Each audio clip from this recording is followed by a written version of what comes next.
नमस्ते दोस्तों, मैं हूं राहुल और स्वागत है आपका प्रधान राहुल व्लॉग्स पर। आज हमारी सीरीज का 25वां दिन है और सच मानिए आज का दिन इस पूरी सीरीज का सबसे बड़ा टर्निंग पॉइंट है। कल हमने देखा था कि कैसे भगवान श्री कृष्ण ने अर्जुन के कहने पर रथ को दोनों सेनाओं के बिल्कुल बीच में ला खड़ा किया था। अर्जुन बड़े जोश में थे। वो उन दुर्बुद्धि लोगों को देखना चाहते थे जो अधर्म के साथ थे। लेकिन आज इस श्लोक में जब कृष्ण अपना हाथ बढ़ाकर सामने खड़ी सेना की तरफ इशारा करते हैं तो अर्जुन के अंदर कुछ टूटने लगता है। आज हम उस पल को जिएंगे जब एक योद्धा का जोश अचानक मोह और आंसुओं में बदल जाता है।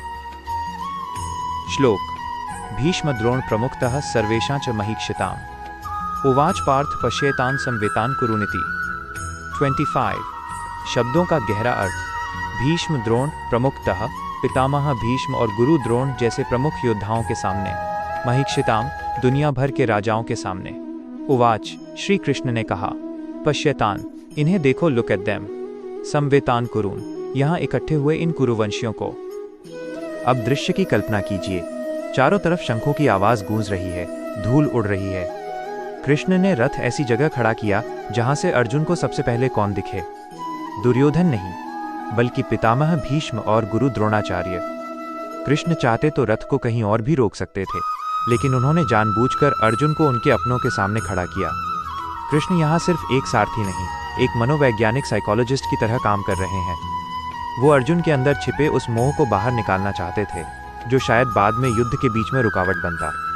दोस्तों, लाइफ में भी कई बार ऊपर वाला हमें ऐसी मुश्किल स्थितियों के सामने खड़ा कर देता है जहां हमारे उसूल और हमारे रिश्ते आपस में टकरा जाते हैं। क्या आपके साथ कभी ऐसा हुआ है? कृष्ण ने सिर्फ 2 शब्द कहे, पश्य एतान, यानी इन सबको देखो। इन 2 शब्दों में ही पूरी गीता का विषाद योग छिपा है। एक चेहरा पहचानना। अर्जुन ने जब देखा तो उन्हें वहां दुश्मन नहीं दिखे, उन्हें वहां वो दादा दिखे जिनकी गोद में वो खेले थे, वो गुरु दिखे जिनसे उन्होंने धनुष चलाना सीखा था। 2 सच्चाई का सामना। जब तक हम दूर होते हैं युद्ध आसान लगता है, लेकिन जब हकीकत आंखों के सामने आती है तब पता चलता है कि सही और गलत के बीच की लकीर कितनी धुंधली है।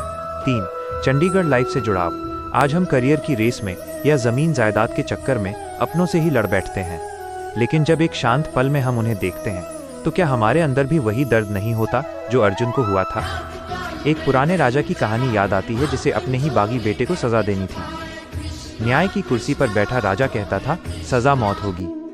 लेकिन जब बेटे को बेड़ियों में सामने लाया गया और उसकी आंखों में आंसू देखे तो राजा का दिल पसीज गया। यही अर्जुन की स्थिति है। एक तरफ क्षत्रिय का धर्म है, अधर्म को खत्म करना, दूसरी तरफ कुल का मोह है, अपनों को बचाना। कृष्ण जानते थे कि जब तक अर्जुन इस मोह से गुजरेगा नहीं, तब तक वो सच्चा ज्ञान प्राप्त नहीं कर पाएगा। इसीलिए कृष्ण ने कहा, देखो इन्हें। तो दोस्तों, डे 25 हमें सिखाता है कि सत्य का सामना करना सबसे कठिन काम है। अर्जुन ने देख तो लिया, लेकिन अब उनकी हालत क्या होगी? क्या वो गांडीव उठा पाएंगे या वो मैदान छोड़कर भाग जाएंगे? कल डे 26 में हम अर्जुन के उस शारीरिक और मानसिक टूटने ब्रेकडाउन की बात करेंगे जिसे सुनकर आपकी आंखों में भी आंसू आ जाएंगे। अगर आपको ये सीरीज अच्छी लग रही है तो चंडीगढ़ के इस भाई के चैनल प्रधान राहुल व्लॉग्स को सपोर्ट करें। इस वीडियो को कम से कम 5 लोगों को शेयर करें जो आज अपनी लाइफ में सही और गलत के बीच फंसे हैं। कमेंट में जय श्री कृष्णा लिखना न भूलें। मिलते हैं कल। नमस्कार।